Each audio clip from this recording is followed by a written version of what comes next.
Praise the lord. మన ప్రభువును మన రక్షకుడైన యేసుక్రీస్తు వారి ఉన్నతమైన నామములో మీ అందరికీ మా హృదయపూర్వక వందనములు. ఈరోజు దేవుని వాక్యము, దేవుడు తగిన సమయమందు మిమ్మును హెచ్చించునట్లు ఆయన బలిష్టమైన చేతి క్రింద దీన మనస్కులై యుండుడి. పేతురు రాసిన మొదటి పత్రిక 5వ అధ్యాయము 6వ వచనము. Humble yourself therefore under God's mighty hand, that he may lift you up in due time. 1 Peter chapter 5 verse 6. ఈ రోజుకు గాను దయగల దేవుడు మనకు అనుగ్రహించిన వాక్య భాగమును బట్టి ధ్యానించుకుందాము. ప్రభునందు ప్రియమైన సహోదరి సహోదరులారా, హెచ్చింపబడాలి, ఉన్నతమైనటువంటి స్థానములో ఉండాలి, మన యొక్క జీవితములో అభివృద్ధి ఉండాలి అని అందరికీ ఆశ ఉంటుంది. అయితే అది మన జీవితాల్లో జరగాలి అంటే దేవుని దగ్గర మనము దీన మనస్సుతో ఉండాలి. ఆయన అద్భుతము చేసేంత వరకు వేచి చూడాలి. ఆయన చేసేదానిని మనము అంగీకరించాలి. అప్పుడు తప్పకుండా దేవుని యొక్క కార్యాలను మనము చూస్తాం. మనుషులమైన మనకు సహనం తక్కువ, ఓపిక తక్కువ కదండి. అన్ని కూడా ఫాస్ట్ ఫుడ్ లా ఫాస్ట్ గా జరిగిపోవాలి. దేవుడు మనము అడిగిన దానిని మనకు ఇచ్చేంత వరకు ఓపిక పట్టలేము. ఆయన కార్యాలను చూస్తూ ఇది నా కొరకే కదా అని కనీసం ఆలోచించము. సొంత నిర్ణయాలు, సొంత పెత్తనాలు మన జీవితాన్ని పాడు చేస్తాయి. హెచ్చింపబడడం ఏమో గాని, అభివృద్ధి చెందడం ఏమో గాని మొత్తానికే పడిపోయే వారంగా మనం ఉంటాం. నెబుకద్నెజరు తాను దేవునికి ఎప్పుడు కూడా లోబడలేదు. తనకు తానే గొప్ప అనుకున్నాడు. నాకు మించిన వాడు లేడు, నేనేం చేస్తే అదే రైట్ అనుకొని జీవించాడు. కల ద్వారా దేవుడు నెబుకద్నెజరును హెచ్చరించినా సరే దేవునికి లోబడక జీవించాడు. దానియేలు మారు మనస్సు పొందుకో, పాపం ఒప్పుకో అని చెప్పినా దానిని త్రోసివేశాడు. ఇవేవి పట్టించుకోలేదు. కాబట్టే 7 సంవత్సరాలు మతి స్థిమితము కోల్పోయి ఒక జంతువు జీవించినట్లు గడ్డిని తినుకుంటూ జీవించాడండి. తాను పడిపోవడానికి కారణం గర్వము. తనను బట్టి గర్వించాడు, దేవునికి లోబడలేదు. మనం అనుకుంటాం మనం చేసేదంతా కరెక్టే అని, ఎవరి ముందు తల వంచాల్సిన పని లేదని, మనమెందుకు తగ్గించుకోవాలని. కానీ విశ్వాసులకు బైబిల్ పరిశుద్ధ గ్రంథము ద్వారా దేవుడు చాలా సుస్పష్టంగా సెలవిస్తున్నాడు, తగ్గించుకొని దీన మనస్సుతో జీవించాలి అని. ఆ విధమైనటువంటి జీవితం చివరకు హెచ్చింపును ఘనతను కలగజేస్తుంది. తప్పకుండా ఆయన తగిన కాలములో మనల్ని గొప్ప చేసి తన మహిమను కనబరుస్తాడు. రూతుని గురించి మనము ఆలోచన చేసినప్పుడు మనము ఒక విషయాన్ని గమనించవచ్చు. రూతు దేవుని పైన విశ్వాసము చూపించి తన అత్త అయినటువంటి నయోమితో ముందుకు సాగింది.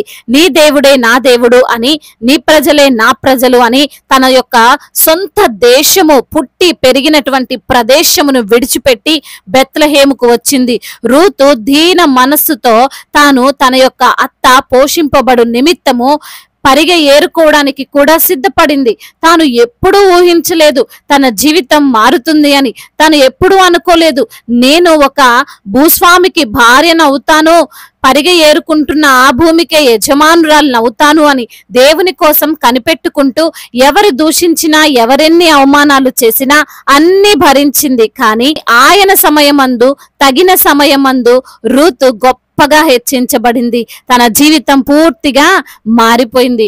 ఈ రోజున ఈ మాటలు వింటున్న ప్రియమైన సహోదరి సహోదరులారా, దేవుని సన్నిధిన మనల్ని మనము ఎంత తగ్గించుకుంటామో ఈ లోకంలో అంతకు రెండింతలు హెచ్చింపబడతాము. ఈ రోజు నీకున్న దీన మనస్సును బట్టి ఈ లోకము నీ ఒక నిస్సహాయుడువు, నిస్సహాయురాలువు అని అనుకోవచ్చు. చేతగాని వ్యక్తివి అని వారు ఊహించుకోవచ్చు. రోషము లేదా పౌరుషము రాదా అన్నట్లు మాట్లాడవచ్చు. కానీ మన దేవుడు మనకు నేర్పింది సహనము, తగ్గింపు గుణము, ఇంకొకరిని నిందించకపోవడం, మనకున్నటువంటి దానిని బట్టి గర్వించకపోవడం. ఇవి ఈ లోకానికి నచ్చకపోయినా మన యేసయ్యకి నచ్చుతాయి.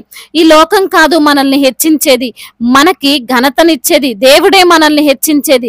అందుకే వాక్యములో చాలా క్లియర్ గా వ్రాయబడి ఉన్నది, దేవుడు తగిన సమయమందు మనల్ని హెచ్చిస్తాడు అని. మనుషులు నీకు ఘనత ఇస్తారు అని ఎప్పుడు ఆలోచన చేయకు. ఘనతనిచ్చేది, గొప్ప చేసేది, అభివృద్ధి ఇచ్చేది, ప్రమోషన్ ఇవ్వగలిగేది దేవుడేనండి. అది కూడా మనము అనుకున్న సమయంలో జరగదు.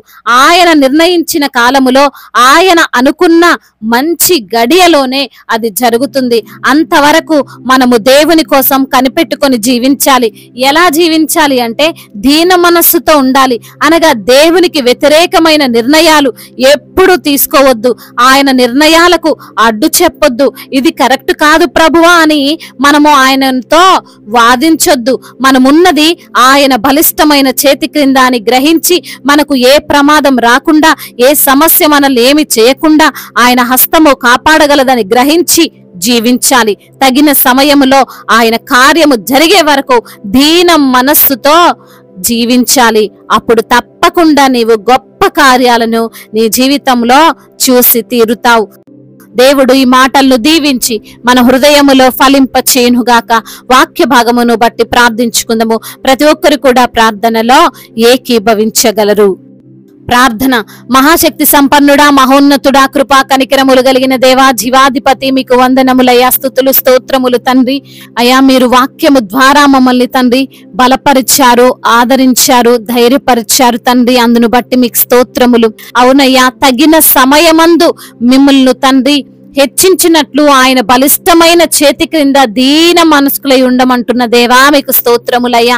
ఎన్ని కష్టాలు వచ్చినా, ఎన్ని నష్టాలు వచ్చినా వాటన్నిటిని తండ్రి మాకు ఆశీర్వాదకరంగా మార్చే దేవుడవని ఈ రోజున నా తండ్రి మమ్మల్ని మేము తగ్గించుకొని జీవిస్తే తండ్రి మమ్మల్ని మీరే హెచ్చిస్తారని తండ్రి అయ్యా లేఖనము ద్వారా మాతో మాట్లాడి ధైర్యపరిచి బలపరిచి ఆదరించినందుకు మీకు స్తోత్రాలు ప్రభువా.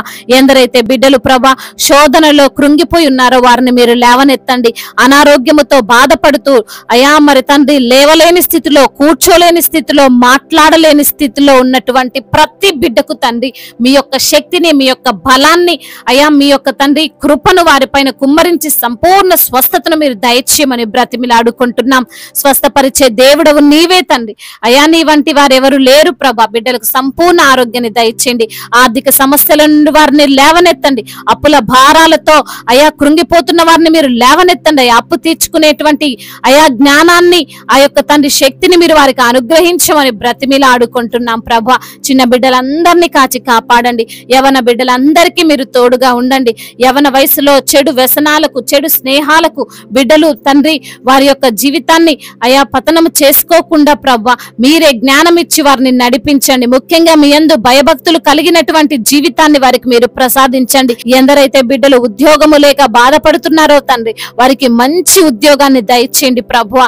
అదే విధంగా నా తండ్రి అయ్యా ఎందరైతే బిడ్డల వివాహాల విషయంలో మీ సన్నిధిలో మొరపెడుతున్నారో అయ్యా వారికి సాటి అయిన సహకారాన్ని మీరు అనుగ్రహించండి. మీ చిత్తములో వారి వివాహము జరుగునట్లుగా కృప చూపించమని బ్రతిమిలాడుకుంటున్నాం. అదే విధంగా నా ప్రభువా గర్భఫలము లేని బిడ్డలను తండ్రి మీరు జ్ఞాపకం చేసుకొని వారికి గర్భఫలాన్ని దయచేయండి తండ్రి. అయ్యా మరి తండ్రి గర్భిణీ స్త్రీలను మీరు జ్ఞాపకం చేసుకోండి. తల్లి బిడ్డలకు అయా క్షేమాన్ని దయచేయండి. డెలివరీ సమయంలో మీరు తోడుగా ఉండండి. అయా మరి సుఖ ప్రసవం అవ్వడానికి తండ్రి మీ కృపను చూపమని బ్రతిమిలాడుకుంటున్నాం తండ్రి. అదే విధంగా ఇప్పుడే పుట్టిన చంటి బిడ్డలను కూడా మీరు జ్ఞాపకం చేసుకోండి. అయా క్షేమాన్ని వారికి అనుగ్రహించండి. మంచి ఆరోగ్యమును బిడ్డలకు మీరు అనుగ్రహించమని బ్రతిమిలాడుకుంటున్నాం. మా భారతదేశమును, తెలుగు రాష్ట్రాలను మీరు జ్ఞాపకం చేసుకోండి అయ్యా. అయా మా భారతదేశము సమాధాన దేశముగా, ప్రేమ కలిగినటువంటి దేశముగా అయా మరి తండ్రి ఎటువంటి కొదువలేనటువంటి దేశముగా తండ్రి మా భారతదేశాన్ని మీరు అభివృద్ధి పరచమని బ్రతిమిలాడుకుంటున్నాం. అధికారులందరికీ మీరు తోడుగా ఉండండి. అయా మీ చిత్తానికి అనుగుణంగా వారు తండ్రి వారు ఆలోచించడానికి సహాయం చేయండి ప్రభా. వారి కుటుంబాలను కూడా దీవించండి. అయా మీ యొక్క అధికారానికి లోబడే మనసును వారికి దయచేయమని బ్రతిమిలాడుకుంటున్నాం. అదే విధంగా నా దేవా అయా బిజినెస్ చేస్తూ నష్టపోయిన స్థితిలో ఉన్నారో వారిని లేవనెత్తండి అయ్యా. వారి చేతుల కష్టార్జితాన్ని మీరు ఆశీర్వదించండి ప్రభా. దైవజనులందరికీ మీరు తోడుగా ఉండండి ప్రభా. సువార్థికులను మీరు బలపరచండి అయ్యా. మిషనరీస్ ని మీరు దీవించండి నా తండ్రి. అయా వారు యొక్క తండ్రి కుటుంబాలను విడిచిపెట్టి మీ యొక్క పనిలో ముందుకు వెళ్తుండగా నా తండ్రి అయా వారికి మీ మెండైన కాపుదల దయచేయండి నా తండ్రి. ఇతర దేశాల్లో ఉంటున్న ప్రతి బిడ్డకు మీరు తోడై ఉండండి. వారిని ధైర్యపరచండి, బలపరచండి. ఒంటరిగా ఉంటుండగా ప్రభా అయా మీరు వారికి తోడుగా ఉన్నారన్న విశ్వాసాన్ని వారికి మీరు దయచేయమని బ్రతిమిలాడుకుంటూ తండ్రి మరి ఇంకా చెప్పుకోలేనటువంటి బాధతో, విరిగి నలిగిన హృదయముతో అయా మరి తండ్రి గుండె చెదిరిపోయినటువంటి స్థితిలో ఉండి మీకు మొరపెడుతుండగా తండ్రి వారి మొరలకు సమాధానం అనుగ్రహించమని బ్రతిమిలాడుకుంటూ మానాథుడు, సర్వశక్తిమంతుడు, సజీవుడైన యేసుక్రీస్తు వారి బలమైన నామంలో ఈ ప్రార్థనను అడిగి వేడుకొని పొందుకొని ఉన్నాము మా ప్రియ పరలోకపు తండ్రి. ఆమేన్. ఈరోజు పెళ్లి రోజు మరియు పుట్టినరోజు జరుపుకున్న వారందరినీ దేవుడు దీవించి సకల మేలులతో సకల ఆశీర్వాదములతో కృపాక్షేమములతో దేవుడు మిమ్మల్ని నింపునుగాక. మీ యొక్క ప్రార్థన అవసరతలను మాకు తెలియజేయగలరు. మీ కొరకు మేము తప్పక ప్రార్థిస్తాము. మొదటిసారిగా మన యొక్క ఆదరణ వాక్యం చూస్తున్నట్లయితే తప్పకుండా సబ్స్క్రైబ్ చేసుకోగలరు. ఈ వాక్యం మీకు ఆశీర్వాదకరంగా ఉండినట్లయితే అనేకులకు కూడా ఈ వాక్యాన్ని పంపి మీరు కూడా దేవుని యొక్క రాజ్య సువార్తలో పాలిభాగస్తులు కావాలని దేవుని పేరిట మనవి చేసుకుంటున్నాను. May God bless you all. దేవుడు మిమ్మల్ని బహుగా దీవించి ఫలింపచేయునుగాక.